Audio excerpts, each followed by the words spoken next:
ক্লিকের আড়ালে সর্বশান্ত লাখো তরুণ। স্মার্টফোনের স্ক্রিনে নীরবে ধ্বংস হচ্ছে হাজারো পরিবার। অনলাইন জুয়া, বেটিং আর ম্যাচ ফিক্সিং এর যে মরণফাঁদ এতকাল ছিল ধরাছোঁয়ার বাইরে, তা ভাঙতে এবার এলো রাষ্ট্রের ইতিহাসের সবচেয়ে কঠোর আঘাত। পুরনো সব আইন ভেঙে সংসদে পাশ হলো ঐতিহাসিক জুয়া প্রতিরোধ বিল 2026। জুয়া প্রতিরোধ বিল 2026-এর ধারা 36, 37, 38, 41, 43 সহ আমার উত্থাপিত ধারাসমূহের সংশোধনী এই সংসদে পঠিত বলিয়া গণ্য করা হোক।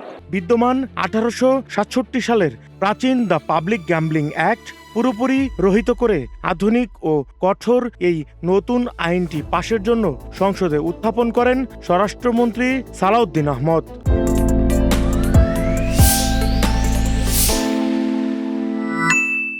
পরবর্তীতে কণ্ঠ ভোটের মাধ্যমে জাতীয় সংসদে পাশ হয় যুগান্তকারী এই বিল, যেখানে অনলাইন ও দূরবর্তী জুয়া, বাজি, ম্যাচ ফিক্সিং বা স্পট ফিক্সিং সহ মোট 24 ধরনের বিষয়কে সুনির্দিষ্টভাবে সংজ্ঞায়িত করা হয়েছে। সংসদের সামনে প্রশ্ন হচ্ছে, মাননীয় সদস্য জনাব শাহজাহান চৌধুরী বিলের 16 দফায় যে সংশোধনী এনেছেন তা গ্রহণ করা হোক।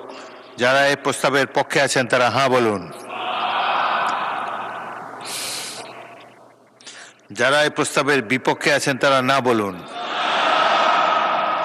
আমার মনে হয় না জয়যুক্ত হয়েছে, না জয়যুক্ত হয়েছে, না জয়যুক্ত হয়েছে। অতএব সংশোধনীটি নাকচ হলো।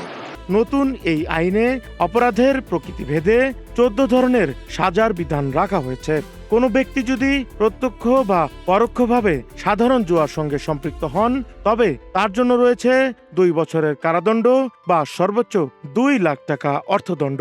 কিন্তু অপরাধ যদি হয় ডিজিটাল মাধ্যমে, কোনো ব্যক্তি অনলাইন জুয়া বা দূরবর্তী জুয়ার অপরাধে জড়িয়ে পড়লে সরাসরি 5 বছরের কারাদণ্ড অথবা সর্বোচ্চ 1 কোটি টাকা অর্থদণ্ডে দণ্ডিত হবেন।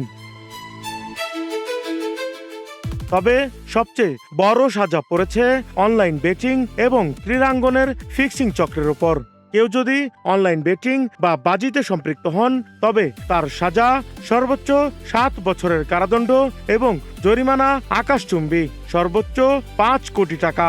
একই সাথে খেলার মাঠের পবিত্রতা নষ্ট করা, ম্যাচ ফিক্সিং ও স্পট ফিক্সিং এর অপরাধেও রাখা হয়েছে সর্বোচ্চ 7 বছরের জেল এবং অনূর্ধ্ব 1 কোটি টাকা অর্থদণ্ড বা উভয় দণ্ডের বিধান। অপরাধীরা যাতে আইনের কোনো ফাঁকফোকর গলে বেরিয়ে যেতে না পারে, সেজন্য এই বিলে ডিজিটাল সম্পদ, digital gambling platform, digital wallet, totalizator এবং অনলাইন ও দূরবর্তী জুয়ার মতো আধুনিক শব্দগুলোকে অত্যন্ত নিখুঁতভাবে সংজ্ঞায়িত করা হয়েছে। অর্থাৎ প্রযুক্তির আড়ালে লুকিয়েও এখন আর পার পাওয়ার সুযোগ নেই। 1867 সালের পুরনো আইন দিয়ে 2026 সালের অত্যাধুনিক ডিজিটাল অপরাধ দমন করা সম্ভব ছিল না।